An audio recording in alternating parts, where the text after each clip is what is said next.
Hello, and welcome to another episode of Just Another Horror Podcast. This is just me, by myself, reviewing a movie from 44 years ago, 43 years ago, Nightmare in a Damaged Brain from 1981, during the boom era of the slashers. This movie is completely unnecessary. It has nothing new to say, it has nothing cool to add. It does have one of the most nightmare-inducing endings I've ever seen in a movie. It has far too much violence involving children, and also child acting. So if those things are not your thing, this movie is not your thing.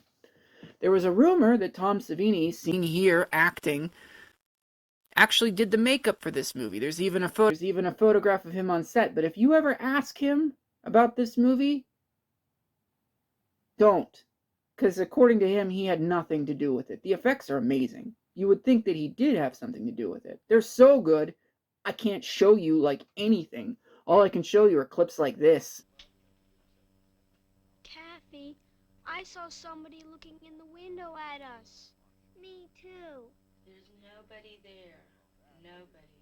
Would you please go to sleep? For me, at least. That's what we're in for. Glorious effects and horrendous acting. What's going on in this movie is there's a character named George who's being looked after by a psychiatrist named Phil. Phil believes that George is cured, so he just lets him out. Because if you look at his list of symptoms, it sure looks like he could use some more time locked up and getting healthy. But even though he wakes up every night screaming from a horrendous nightmare about a woman's decapitated head opening its eyes and smiling at him, and nightmares about a kid putting an axe into some lady's neck, they're like, he's good. He's good. So while he's in New York, there's a family living in Florida. They have this little kid named CJ.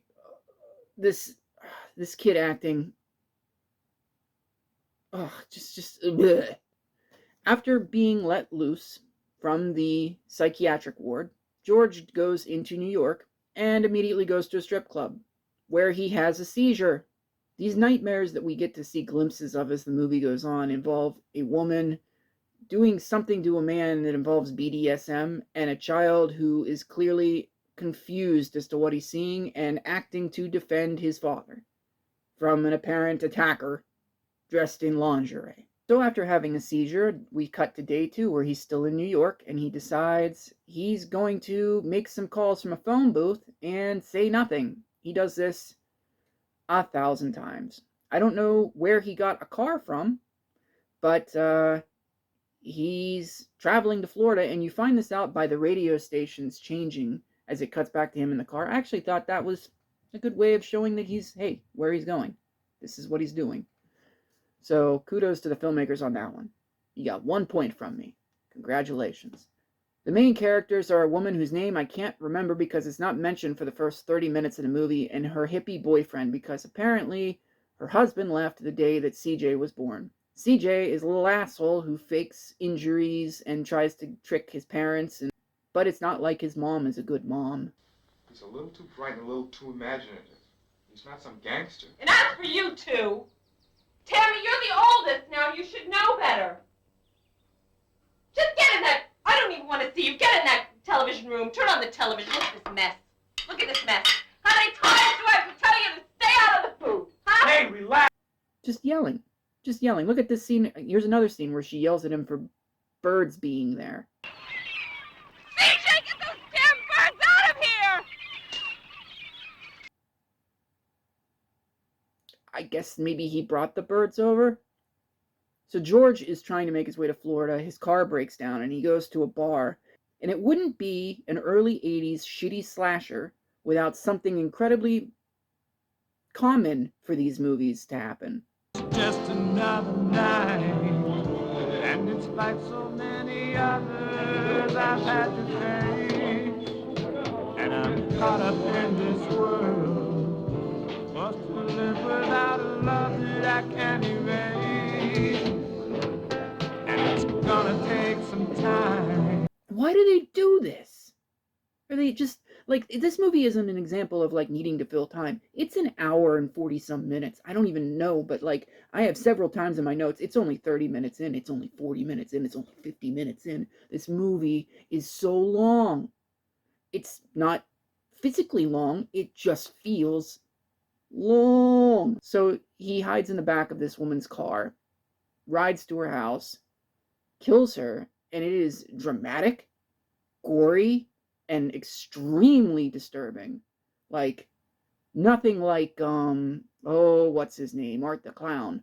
But just so visceral and slow. It's a brutal death. What amazes me is how stupid these doctors are. They don't know that their patient killed his father and another woman with an axe. They aren't familiar with this. They think the nightmares are just nightmares. It takes them a while to figure out that it's the same George that killed somebody in Florida, and that he's going to Florida, and that the murders are leading them to Florida, and they just yell at each other like this. For what it's worth, I'm sorry. Sorry! You lose a dangerously psychotic patient from a secret experimental drug program, and all you can say is, I'm sorry? Like, it's piss poor. I think every movie wanted it to be Halloween, so you have a doctor and an escaped psycho killer going back home. But the twist in this movie, I don't even know if you could call it a twist, because you can pretty much figure out what's going on from the get-go. It's not brain science. It's nightmare in a damaged brain. So after CJ pretends to be stabbed, he gets left at home, and it makes me just laugh hysterically, because there's this scene. Needs. I'm a human being. I got feelings. But the woman is like very, very insistent that these kids cannot be left home alone. They go home, find CJ covered in ketchup, send him to his room, and leave him home alone. What was the point? And now we are halfway through this movie. We have a babysitter who's in the movie like 6 times, but I keep forgetting that she's in the movie because she'll just show up in the shower. And you're like, who's this random woman in the shower? And it's a slasher movie, so you're like, she's dead. But no. And then you're like, oh, right, the babysitter. And then you realize that the babysitter goes over to this house 2 hours a night and showers every time that she's there. So of those 2 hours, like an hour spent babysitting and an hour she's getting paid to get a shower, just so we can look at her boobs. Because that's what this movie is. Boobs, boobs, boobs, bad acting. Oh, we do have an actual name for the babysitter. It's Kathy. It's told to us at the 40-minute mark of the movie.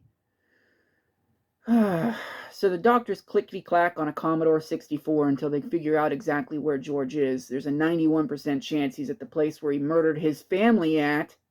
Wow! And the doctors are like, why would he go there? The movie goes on for about 10 more minutes, and I have trouble keeping notes at this point. They're trying to sell their house, which is completely unrelated to anything else that happens in the movie. And the next thing you know, CJ's at some house, which happens to be George's house that he's staying in while he prepares to kill more people unrelated to anything. And his friend shows up. His friend Candy shows up and immediately is killed for going inside the house. Then some little kid named Tony shows up, and he's immediately killed. And then you get this. Shut up! I can't hear you. You picked me, give me it! Wait a minute, I gotta get these. Give it! Except you got it last night! I want the mustard! No! Yes! No! Then the mother takes CJ to a crime scene to see his dead friend. The cops, ACAB, are convinced that somehow CJ killed this guy. They do absolutely no investigation whatsoever. They're like, you saw him, right? Well, you did it. And the mom's like just so pissed. But then they completely forget about it the next day. It's like nothing happened at all. Except that this kid is now traumatized as shit. This movie does not care about kids. It just does. Everything that happens in this movie is a means to make the movie happen. It has nothing to do with reality. It's not set in any kind of possible world that would actually exist.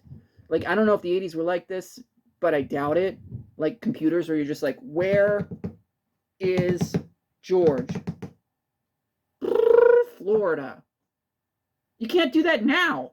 Like, So Kathy, having been basically terrorized for this whole movie by a combination of CJ's prank calls and dressing as a giant fucking ape with red eyes, she doesn't want to babysit, but they convince her that for $20, she can watch them for 2 hours. At least we got 20 minutes left, so we know Kathy's not going to make it. Kathy's boyfriend shows up and is immediately strangled to death by George, who is now in the house. Earlier, he called CJ and told him to get out of the house, and CJ's like... So he didn't leave. Then Kathy is killed by getting hacked in the back by a tiny pickaxe. Like a tiny one. So what are we going to do now that there's no parents, the murderer is in the house, and both adults are dead? We're going to leave it to the kid to take care of this. So he gets a hold of a pistol and shoots George, like through a door. And George has a flashback to the complete murder of his father and the random woman, and it is horrific, gory, outrageous, top-notch horror stuff in a better movie.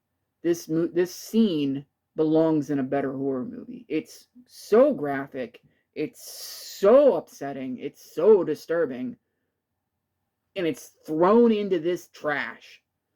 Would I recommend this movie? Only for people who really, really, really like 80s slashers, because this is trash. I can see why Savini wanted nothing to do with it. Even if he did do the effects, which, by the way, again, are amazing, I wouldn't want my name associated with this piece of crap. But here I am, coming back after months to do a review on it. Go figure.